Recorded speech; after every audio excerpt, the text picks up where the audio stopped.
അസ്സലാമു അലൈക്കും. എല്ലാവർക്കും റസോയിലേക്ക് സ്വാഗതം. ഇന്നത്തെ എൻ്റെ റംസാൻ റെസിപ്പി വാരിയിട്ടതും നുള്ളിയിട്ടതും. വാരിയിട്ടതും നുള്ളിയിട്ടതും കേട്ടപ്പോൾ നിങ്ങളൊന്ന് ഞെട്ടിയിട്ടുണ്ടാവും. സിമ്പിളാണ്. വാരിയിട്ടതും നുള്ളിയിട്ടതും ഒരേ കൂട്ടുകൊണ്ട് രണ്ട് ടൈപ്പ് ഉണ്ടാക്കുന്നു, അത്രയേ ഉള്ളൂ. വാരിയിട്ടത് നമ്മൾ എണ്ണയിലേക്ക് ഇങ്ങനെ വാരിയിടുന്നു, അതായത് നീട്ടിയിടുന്നു. പുളിവാരൽ, അതിന് പുളിവാരലിനും കൂടി പേരുണ്ട്. അത് കൈകൊണ്ടാണ് സാധാരണ ചെയ്യാറ്. പക്ഷേ ഞാനൊരു പ്ലാസ്റ്റിക് കവറിൽ ഇത് ഒഴിച്ചിട്ട് കവറിൽ ചേർത്താണ് ചെയ്യുന്നത്. അതായത് ഐസിങ്ങിനെല്ലാം ഉപയോഗിക്കുന്ന, നമ്മുടെ കേക്കിൻ്റെ ഐസിങ്ങിനെല്ലാം ഉപയോഗിക്കുന്ന കവറിലിട്ടിട്ടാണ് ഞാൻ ചെയ്യാറ്. അല്ലെങ്കിൽ കൈ വല്ലാണ്ട് പൊള്ളും, ചൂട് തട്ടും. നിങ്ങൾക്കും അങ്ങനെ ചെയ്യാം. ഇതാ കണ്ടില്ലേ, ഇങ്ങനെയാണ്. ഇതാണ് വാരിയിട്ടത് അല്ലെങ്കിൽ പുളിവാരൽ. പിന്നെ നുള്ളിയിട്ടത് നമ്മൾ നുള്ളി എണ്ണയിലിട്ടിട്ട് ഇത് പൊരിച്ചെടുക്കുന്നതാണ് നുള്ളിയിട്ട്. അത് എളുപ്പമാണ്. അപ്പോൾ നമുക്കിതിന് വേണ്ടുന്ന കൂട്ട് തയ്യാറാക്കാം. ഇതിൻ്റെ കൂട്ട് എങ്ങനെയാണ് തയ്യാറാക്കുന്നതെന്ന് നോക്കാം. അതിന് വേണ്ടുന്ന ചേരുവകൾ എന്തെല്ലാമെന്ന് നോക്കാം. ഞാൻ 1/2 കിലോ പഴം എടുത്തിട്ടുണ്ട്, മൈസൂർ പഴം, ചിക്കുറ്റ, റോബസ്റ്റ, ഇങ്ങനെ ഏത് പഴം വേണമെങ്കിലും എടുക്കാം. അപ്പോൾ ഇത് നമുക്ക് നന്നായി ഉടച്ചെടുക്കണം. ഒരു മേഷർ ഉപയോഗിച്ച് നന്നായിട്ട് ഉടച്ചെടുക്കുക.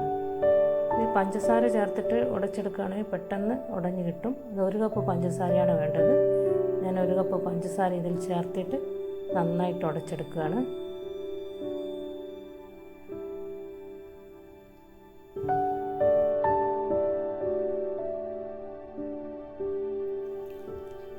ഇനി ഇതിലേക്ക് 1 കപ്പ് മൈദ ചേർക്കണം. 1 കപ്പ് മൈദ, 1/2 കിലോ പഴം, പിന്നെ 2 വലിയ സ്പൂൺ റവ ചേർക്കണം. തരി, നമ്മളിവിടെയൊക്കെ തരി എന്നാ പറയുക. റവ ചേർക്കണം. പിന്നെ ഒരു 1/2 ടീസ്പൂൺ ഉപ്പ്, പിന്നെ കുറച്ച് ഏലക്കായ്പൊടി ചേർക്കുന്നുണ്ട്. പിന്നെ ഇത് പുഴുങ്ങലരി ഞാൻ വെള്ളത്തിൽ കുതിർത്തി വെച്ചിട്ട് 2-3 മണിക്കൂറായി. ഇതും കൂടെ നന്നായി അരച്ചിട്ട് ഇതിലേക്ക് ചേർക്കണം. അരച്ചെടുത്തിട്ടുണ്ട്, നമുക്കിതിലേക്ക് ചേർക്കാം. ഇനി ഇതിലേക്ക് 1/2 കപ്പ് വെല്ലം ഉരുക്കിയത്, ശർക്കര അല്ലെങ്കിൽ വെല്ലം ഉരുക്കിയത് ചേർക്കാം.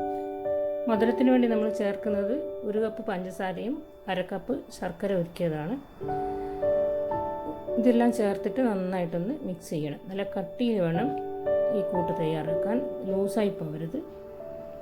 അപ്പം നമ്മളിത് മിക്സ് ചെയ്തെടുത്തിട്ടുണ്ട്. ഇനി നമുക്കിതിൽ എണ്ണയിലിട്ടിട്ട് പൊരിച്ചെടുക്കണം. അതിന് വേണ്ടി ഞാൻ പ്ലാസ്റ്റിക് കവർ ഗ്ലാസ്സിലേക്ക് ഇട്ടിട്ടുണ്ട്. പ്ലാസ്റ്റിക് കവർ എന്ന് പറഞ്ഞാൽ ഇത് ഞാൻ കേക്കിന് ഉപയോഗിക്കുന്ന, ഐസിങ്ങിനെല്ലാം ഉപയോഗിക്കുന്ന കവറാണ്.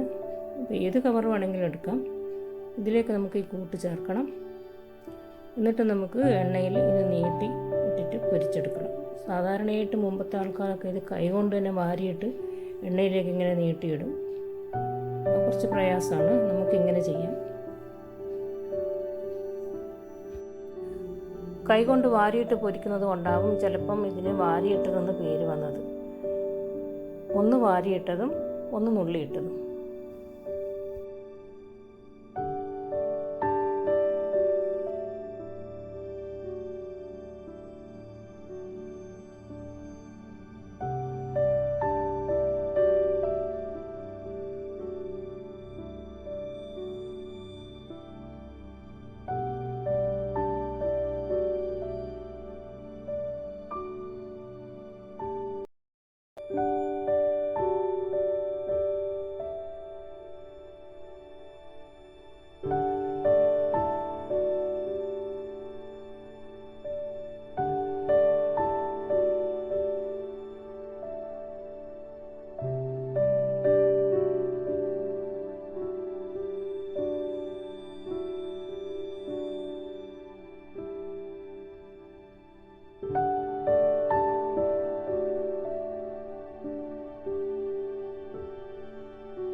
പുളിവാരൽ റെഡി ആയിക്കഴിഞ്ഞു, അതായത് വാരിയിട്ടത് അത് റെഡി ആയിക്കഴിഞ്ഞു. ഇനി നമുക്ക് നുള്ളിയിട്ടത് ചെയ്യാം. ഈ കൂട്ട് തന്നെ നമുക്ക് ഓരോന്നോരോന്നായിട്ട് എണ്ണയിലേക്ക് നുള്ളിയിട്ട് പൊരിച്ചെടുക്കണം. ഓരോന്നോരോന്നായിട്ട് നുള്ളിയിടണം. എളുപ്പമാണ്, പെട്ടെന്ന് കഴിയും.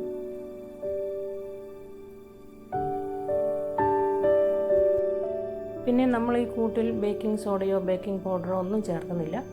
എന്നാൽ ഇത് നന്നായിട്ട് പൊങ്ങി വരും. ഈ മോൾസ് എല്ലാം നല്ല വലുതായിട്ട് വരും. പൊരിഞ്ഞ് കഴിയുമ്പോൾ നല്ല സോഫ്റ്റായിരിക്കും. ഇത് നമുക്ക് നല്ല ചുവക്കെ പൊരിച്ചെടുക്കണം.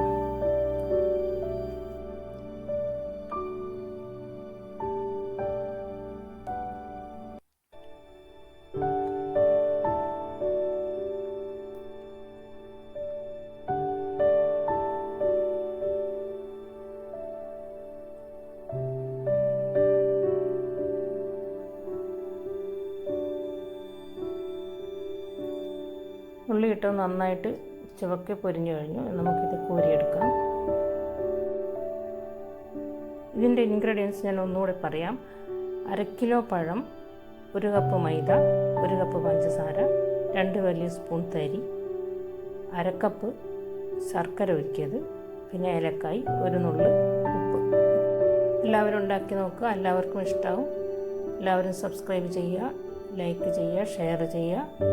അടുത്ത റെസിപ്പിയുമായിട്ട് വരുന്നവരെ എല്ലാവർക്കും താങ്ക്സ്.